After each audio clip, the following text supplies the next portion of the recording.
This is Zestology, the podcast all about energy, vitality and motivation. Coming to you from London, I'm Tony Wrighton. Today's guest is Kimberly Friedmutter, and it's all about hypnosis today. Delving into the secret world of hypnosis. Is hypnosis something that you find exciting or a little bit scary? Are you worried that a hypnotist might make you feel like you're about to fly with pigs or something like that? Because once you actually do hypnosis, it's not really like that. In fact, it's awesome. And I have trained to pretty much the highest level you can train in hypnosis and NLP. And I've been into hypnosis for a long time. First started training in it in 2005 or so.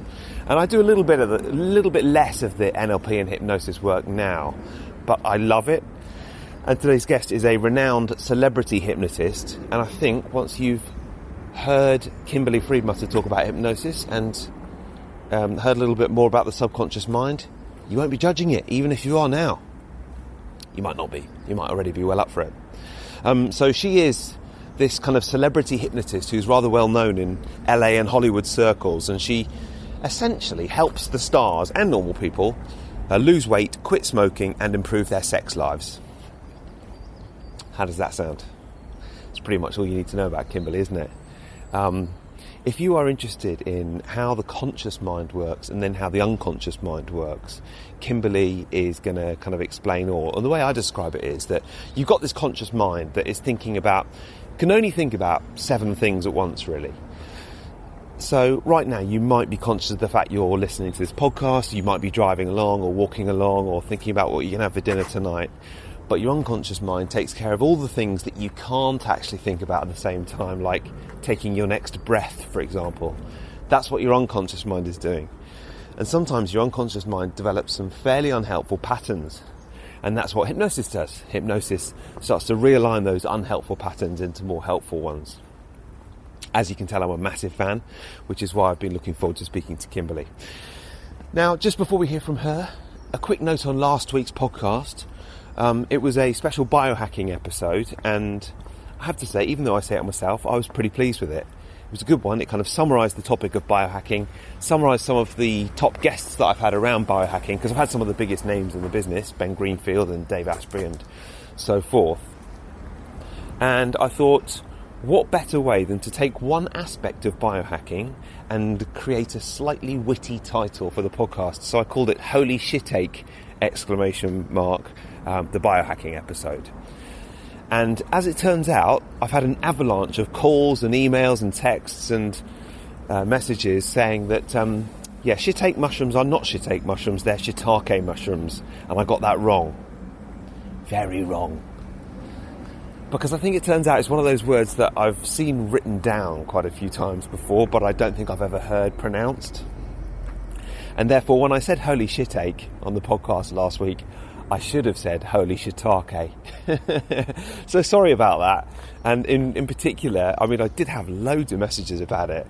And one of my friends, Anika, messaged me and she said, Tony, I normally do like the podcast, but I grew up surrounded by Chinese medicine, and every time I heard you say holy shitache, it really grated on me. So yeah, sorry about that. And bit late to go back and edit it, but it's one of those ones that's slightly embarrassing, but I'll just leave as it is. So if you want to go back and listen to that biohacking episode last week, Holy Shiitake, the biohacking episode, you will find that one. And right now it is time for Kimberly Friedmutter on Zestology.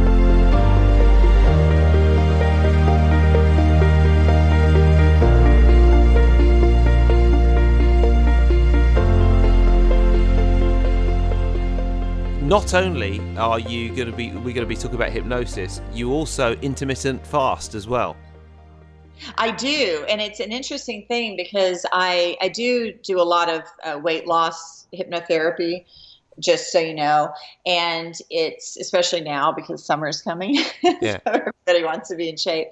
But what I have found is if you eat when you are driven by your impulses versus habit.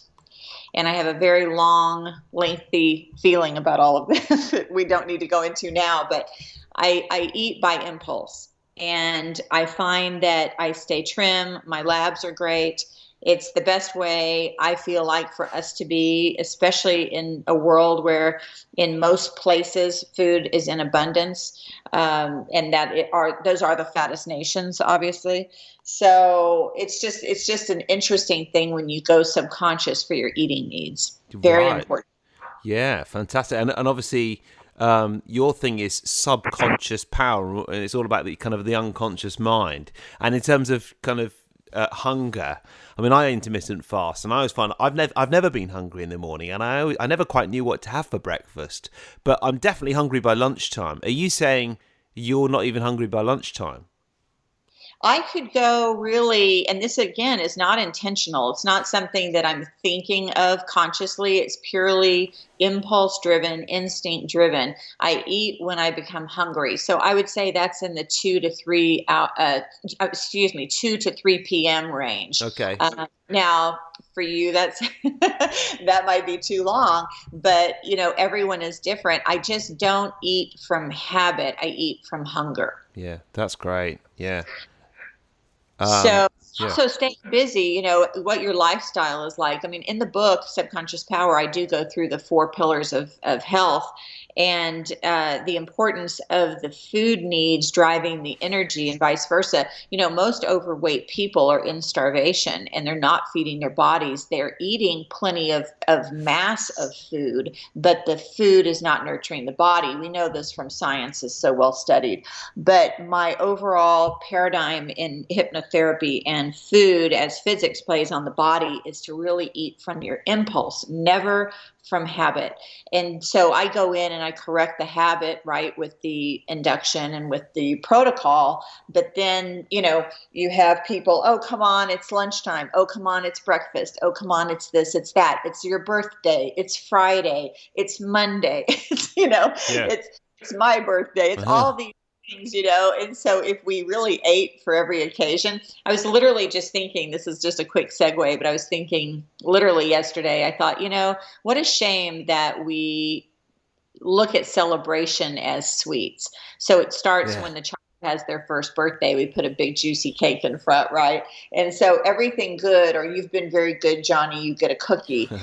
All of these we reward with sweets, and that's just part of the culture.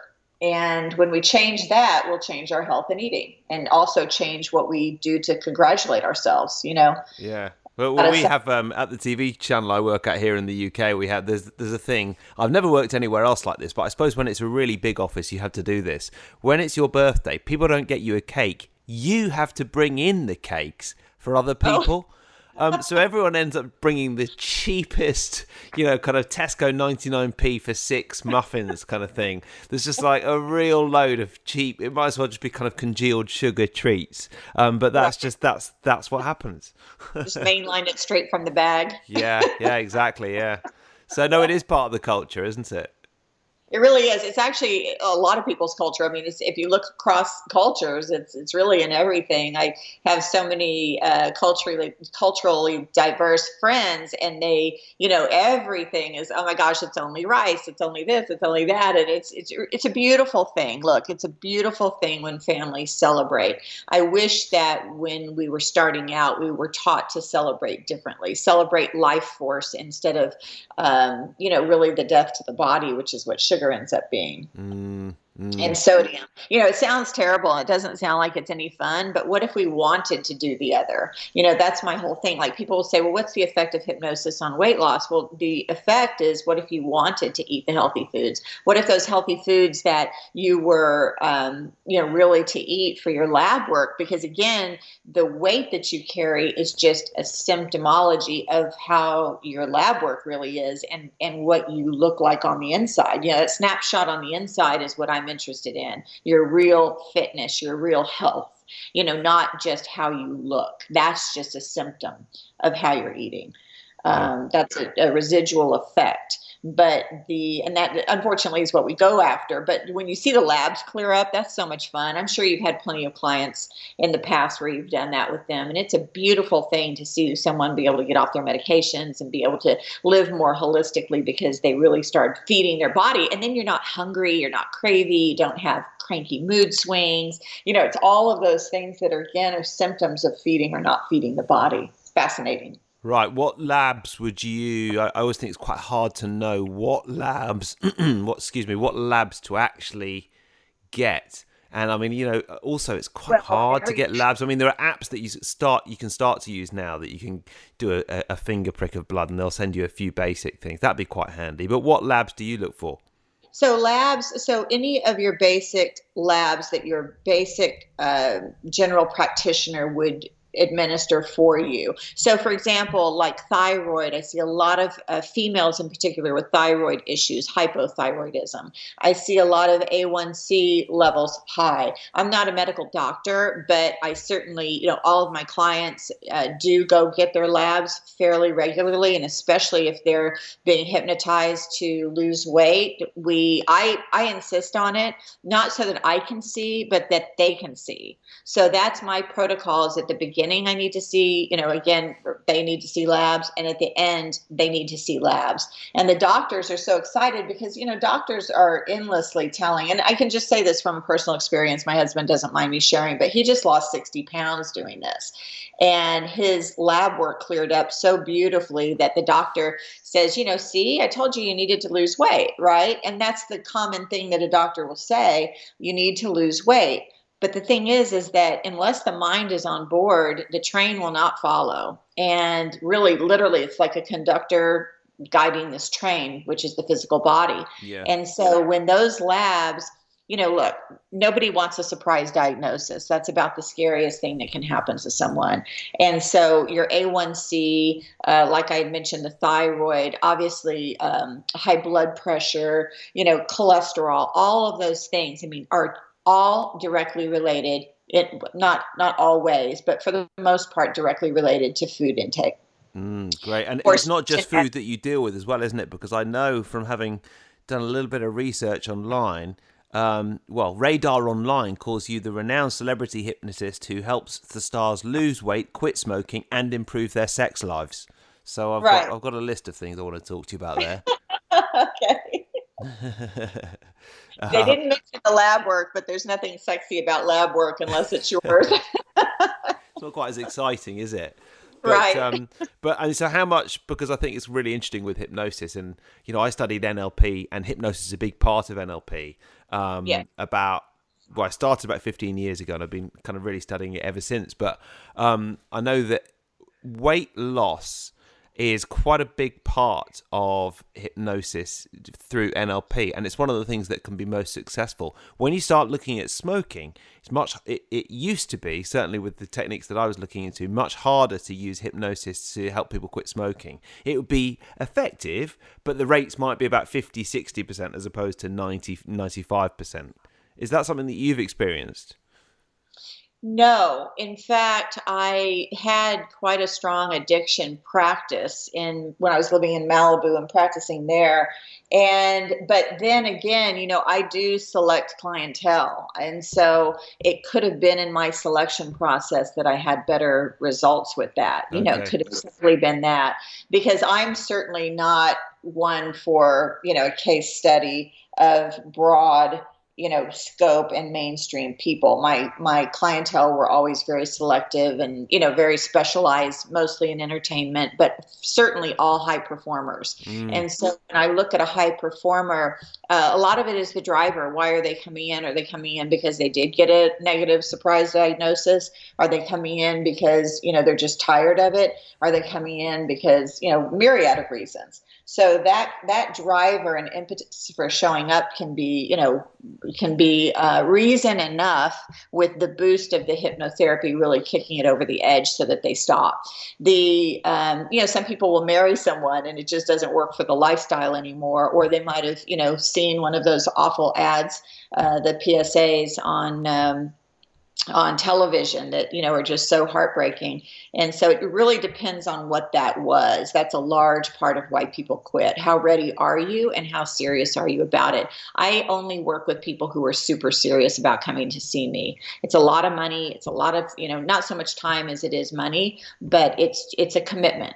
And because of that, now in the book, I describe addiction and all of those things in more of a mainstream general way. But when you have a strong enough away from response to something as visceral as smoking, it's pretty effective in my estimation and in my, I guess, relationship to it. Great. Yeah. Okay. Well, that's really cool. And I certainly know the terminology away from response. Okay. So let's say someone's looked at this podcast and they've seen that you are the renowned celebrity hypnotist who helps the stars lose weight, quit smoking, and improve their sex lives. And they might have an issue like that or something else in their mind. Where might they start, and how can you kind of help them now, really, as a kind of first step? Well, that's a great question, because people show up with a presenting problem or issue, and maybe the issue is performance enhancement. Maybe they want to go to the next level. We're talking about it like it's always a problem. Yeah. But let's just, for argument's sake, say that there is a problem and they come. You can link back, and you know this better than anyone, that you can link back self-esteem to smoking. You can link back, maybe just copycat smoking. Oh, my father smoked at 40, so I thought I'd smoke at 40. It's all those things that subconsciously people aren't consciously aware of. And so once I do my little investigation, which I call that personal detailed history of, why are you here? Why do you think you're here? Maybe you don't know why you're here, but if you did know, what would that be? Those kinds of things. That's always a stumper. Yeah. And so, it's really nice because people, like I said, when they get to me, they're really ready. And so they're pretty clear as to what they think their presenting problem is. And then what's fun about that is you can link all of these other things to it. And they certainly express that in their personal history. Well, I never knew who my biological parents were. And, there's all of these different things that can crop up, or, maybe they don't care about their spouse and their spouse despises smoking. So they start, there's a lot of element to it, but it always is two things. It's always personal and it's always emotional. And those are the two places I go in to start then disconnecting those attachments to those things. Because really, when you look back, and you'll know this again, just more than anyone, is a lot of our action, regardless of if it's a physical action or our thought action, is based on false beliefs, based on things that aren't either true and never were true, or are true no longer. So once you explain that, to someone, like, well, that's not the way, really to get back at somebody, and especially yourself, or whatever the situation is, just hypothetically, it always links back to something that is personal and emotional for the person. And then, you can count 10 more things along that they'd like to, kind of zip up. It's kind of like when you remodel a room in a house, and you say, oh, I think I'm just going to do this, and then this leads to that, and that leads to that. So it's kind of interesting. Yeah. That's great. And I mean, yeah, I'm so fascinated by looking into the unconscious mind or the subconscious mind. I'm a very logical person. I like to think things through, and I tend to kind of worry about things a lot, and I'm not very good at trusting my unconscious mind and my instincts and my intuition. So I'm very excited about kind of doing that. And I know that some of the things that you promise in the book are kind of exercises that take about 3 minutes to tap into the unconscious or the subconscious mind. Practical 3-minute exercise that will help you kind of transform and start to take positive action rather than worrying about all the negative consequences. So what's the kind of thing that you look at? Well, for example, I'm surprised to hear you say that you don't really trust, a lot of times your instincts, because this is a convincer. So it's an interesting thing. So instincts, gut, intuition, all of those things are subconscious. And I call it subconscious. I choose to term it subconscious as opposed to unconscious. So I appreciate you sharing that it's the same thing, because everyone kind of has a way they say it. Yeah. So when I am speaking of subconscious, of course, it's unconscious as well. So the idea that you don't possibly use that, I would challenge that and say that you probably do more than you know. I would almost bet $1 million on it. Because, The thing is that it drives all of the small things during the day. What's safe for us, what's not safe for us, all of those things. Do I move toward this thing or do I move away from this thing? What's my level of survivability here? And then, of course, I like to take it to thrivability, which, I don't just want people to survive. I want them to thrive. And so the idea of tapping into your subconscious, I would say the quickest way is the next time you get an intuitive hit or a gut feeling, that you follow that. And you follow it and see how that works out for you. Because what happens is it's just like jumping into the water. You go, oh, nothing happened to me. I'm fine. I can jump in again. And that's your convincer. Right. So when you see that, when you follow that gut instinct, it's really as simple as that. When you follow that gut instinct and it works out for you, that's a beautiful convincer, because then you follow it again. It's the same, if you were to chart it out, it's the same cycle as a fear pain cycle is to the negative, is instinct and follow through, because you're convincing yourself of that reality. You know how when people are stuck in a pain fear cycle, they fear the pain, therefore they feel the pain. They fear the pain, therefore there's more pain. It's a cycle that you have to break people out of. This is obviously if someone's like in distress, or let's say giving birth. It's a famous Lamaze. And so for the subconscious, the more you have the instinct, the more you follow the instinct, the more that convinces you that was a good thing, and you're rewarded for it by it being a good thing. You follow it again, and so on and so forth. And I do treat it in the book as a muscle. You use it, it gets stronger. That's that principle 2, tapping into your subconscious. Very important because we all have it. There's not a person on the planet that you could say, did you ever have a gut feeling? Did you ever have an instinct, an intuition about something? Everyone's felt it. But sometimes my gut feeling's wrong. That's the problem. My instinct is wrong. Well, give me an example. Like what? Okay, I'll give you an example. A colleague I work with, and he's a great guy. And when I first met him, I was like, I just got a gut feeling he's kind of a bit too kind of eager to please and a bit keen. And then actually, as it turned out, he was a very nice bloke, and he was eager to please just because he's a nice bloke. That's an example of my kind of gut. Okay, so that would be your interpretation of what that information was. So the information coming through was clear and pristine. He's eager to please. Yeah. That's the fact. The fact is that your instinct picked up on, eager to please. It was your interpretation of that information saying, so he must be XYZ. Okay, so it wasn't gut feeling. It was actually my kind of left brain logical mind working. Well, the first thing was gut. The first information that came through, let's not even say it was gut. The information that came to you was, this guy's eager to please. Right. So that you took one step further with the assumption that means you follow. So it was actually your logical brain that came in. I have a kind of a funny story. It turned out funny because it ended up being okay. But I was living in Seattle at the time, and I saw this woman with my own eyes, and I could kind of just see her. I was getting in the middle of a nail appointment, and I could see her like take this thing from her pocket and kind of go along the side of my car.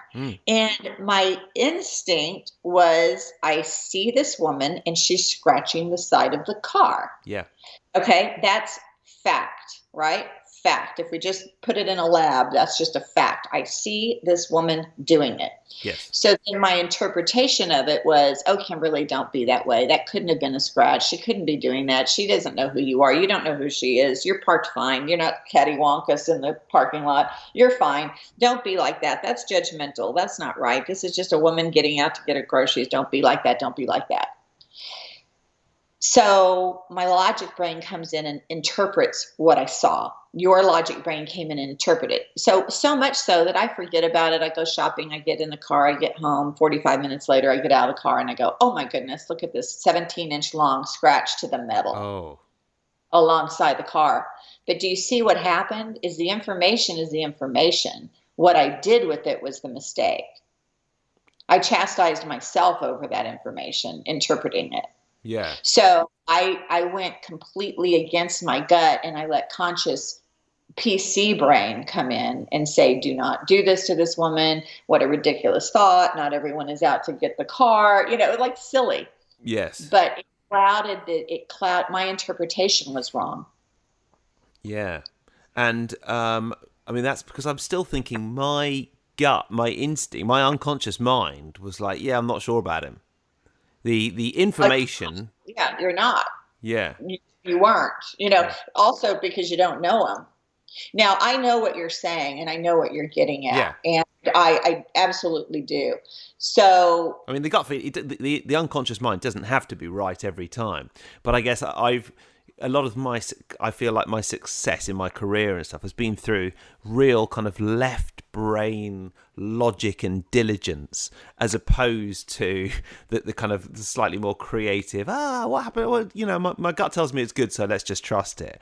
And that may not be actually the case, but you're not ready to just do that, right? And yeah, that's 100% appropriate, because look, we live in a world of both minds. We live in a conscious and a subconscious mind. We must, because like you're saying, the subconscious would be like and there are yeah. people that are like that, and they do live strictly loosey goosey, off of that. So, it is a tricky area that way, but I will say that gut instincts, if you're taking them for pure, and this is part of the practice of it and exactly what the chapter is about.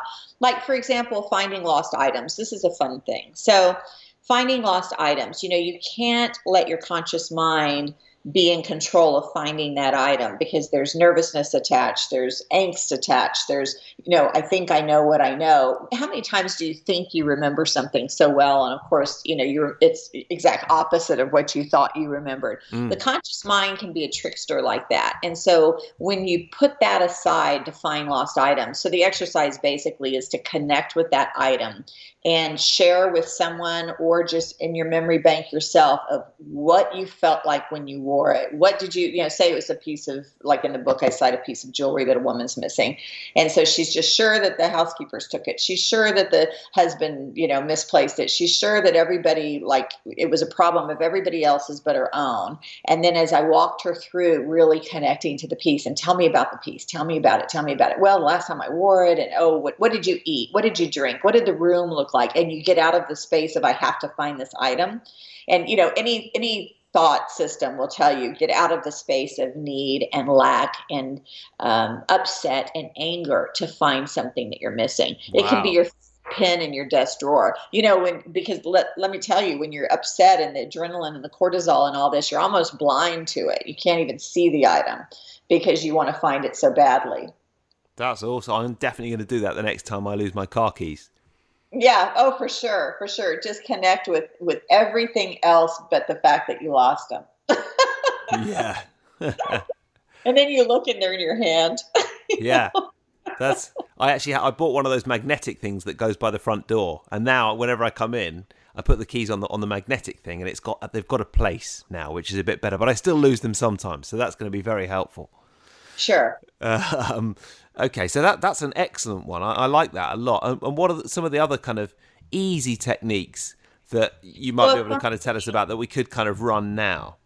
Right. So a fun thing is, there's a few. So another fun thing is finding great parking spaces. So I don't know if you're one that, people, like, they'll say, oh, I have great parking angels, or, I always find a space up front, or however you term it for yourself. It's a beautiful thing when you just drive with all the confidence in the world right up to the front of the store. Yeah.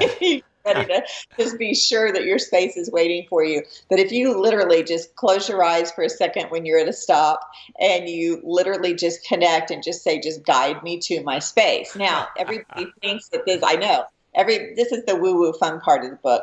Everybody thinks that spaces that are the right space are the closed space. However, I will say that more times than not, it might be a closed space, but it's the space you should be in. There are dramatic, crazy stories about this happening. So there was a woman and a man who parked at a grocery store, and I think the guy had parked, and then he had to repark because I don't think this is right, and he parks. Anyway, the woman decides to come in with him last minute. Yeah, I guess I'll go in, and a car careens off, hits their car, which she never would have survived, but she's in the store strictly because she followed her impulse to go in, whether it's for a bag of flour or whatever she thought it was. Don't ever be so sure that these impulses are for the reason you're thinking. Just go with them. That's my advice. Another thing that's kind of a fun, energetic exercise is if you can feel someone that you want to either be closer to or further from. So if you thought, just for it's called Saber Sever, and it's in the book, but it's an interesting exercise because if you felt like there was someone that you wanted to have a cleaner, less possibly emotional or less whatever relationship with, you would call on your higher self to meet their higher self. You would imagine the cords of attachment. I walk you through it in the book. Yeah. You call on those cords of attachment. You see where they are. They just appear in front of you. It's an imaginary exercise. It's the most beautiful exercise because it really helps put in perspective relationships. And when we speak about retrofitting relationships and ecology of relationships and things that are good for us and good for the person that we're calling on, it's good for both. It's important to understand how these things can be controlled by you. You don't need to go and change the world. You don't need to go and change these people. It really starts from your mind and your perspective. If everything radiates out and we truly are energy, then their energy feels this energy and it aligns itself according to this new paradigm and plan. It's the most beautiful exercise because you imagine these cords. I have you ignite your saber sever and you run it all over your body, wherever these cords of attachments are. You say your thank yous to this person for having been there, and then you see them slowly drifting away from you. And it is the most beautiful thing because it realigns. You know, we do get too close, we get too involved, we get too this. We're in constant adjustment. Wouldn't you agree? Constant flux. Absolutely, yeah.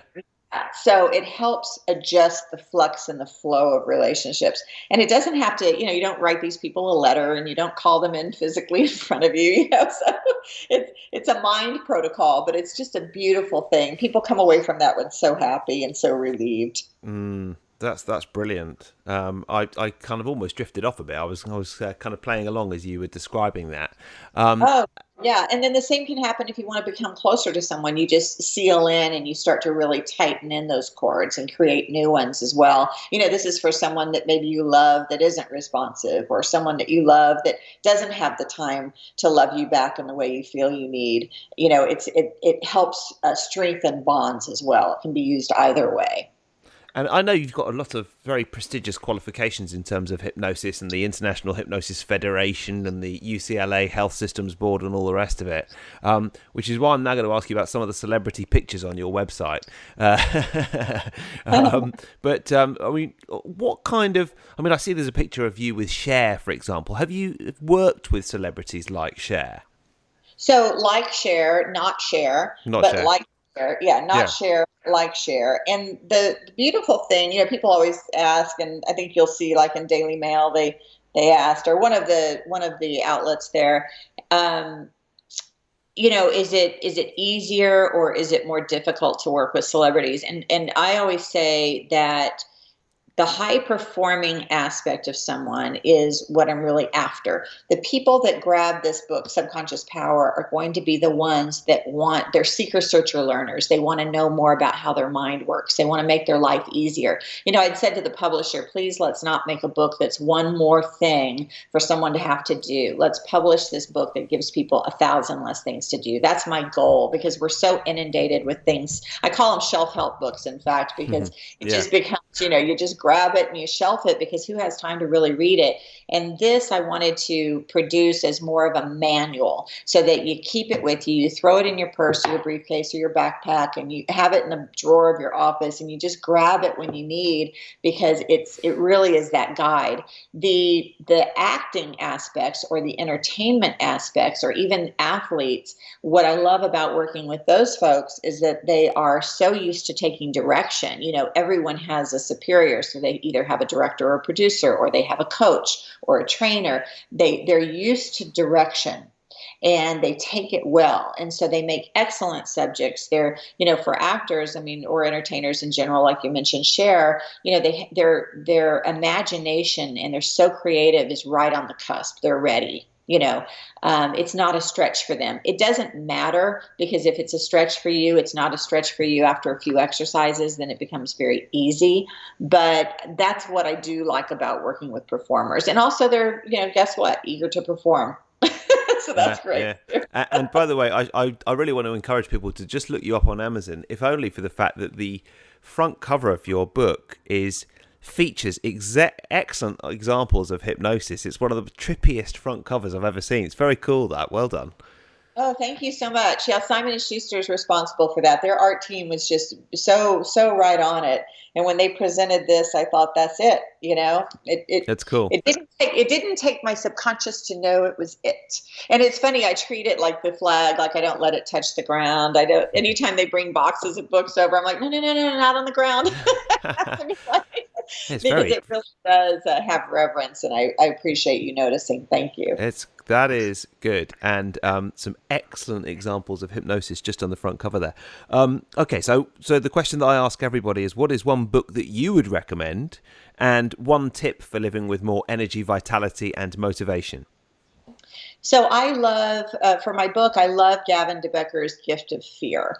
It is not a new book, but it's the book I love. I talk about it or write about it in the book, my book, because it's really our first line of defense of survivability. That book touched me in a way none other has. And I think it's because it gives you permission to not be okay with everything. We have watered down in our society our feeling like we have the right to be nervous about another. And Gift of Fear really explains in the most eloquent way of the not only what nature gave us, but what we must pay attention to with others for our survival. Not everyone is our friend. I wish they were. Not everyone wishes us well. I wish they did. But it's a real look at that. He even went further to say, like, write books, The Gift of Fear for teens, The Gift of Fear for this and that. It's a beautiful series if you're serious about life and your survivability. It's not fear mongering. It's none of that. It's beautifully done. But I think super important. So then as far as the next question, oh my goodness. So I would say that, and this may seem kind of dry, but really eating well has been the energetic,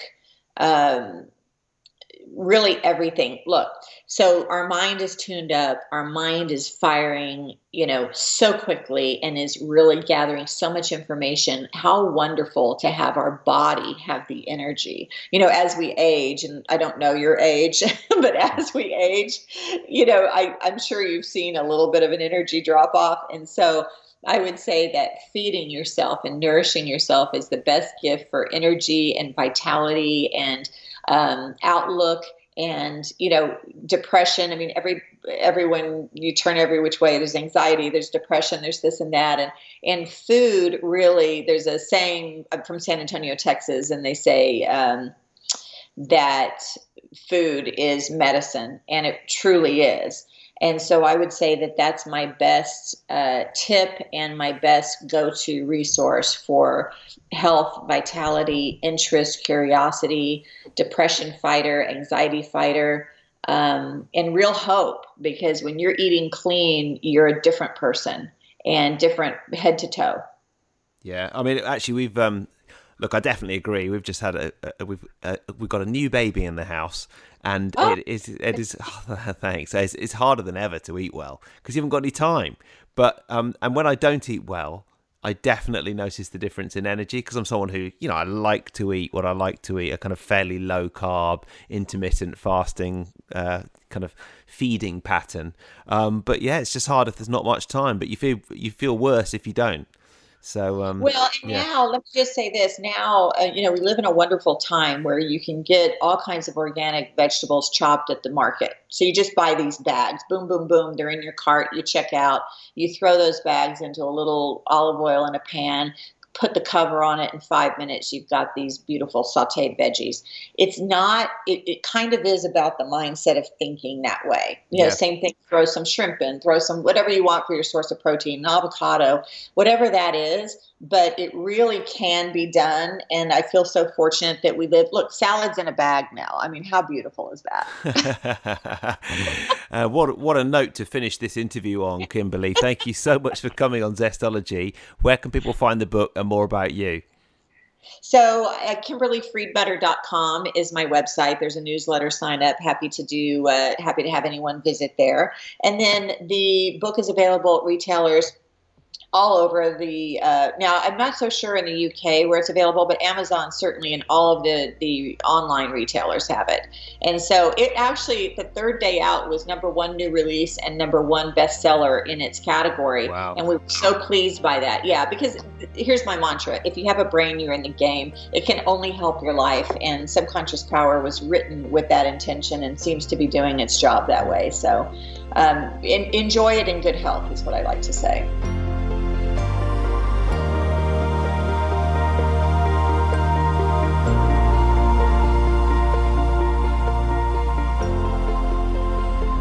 That is it for this week's Zestology. Thank you to Kimberly. But make sure you join us next week, because I have top mind coach, top sports psychologist Carl Morris on the show. Carl's been on 2 or 3 times before, definite friend of the show.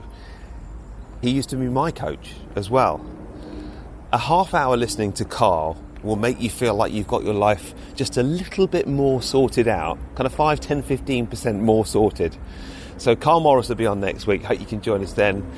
He is one of the top mind coaches around, and he's just been working with a sportsman, and 3 weeks after he worked with this sportsman, who frankly has been in the doldrums for a little while, he went out and won a tournament for the first time in ages. So we will talk to him about that story as well. That's next week. Carl Morris on Zestology. As always, thanks for listening. If you want the 3 Zesty Things newsletter, you can head to tonywrighton.com, and I will see you next week. Have a zesty week.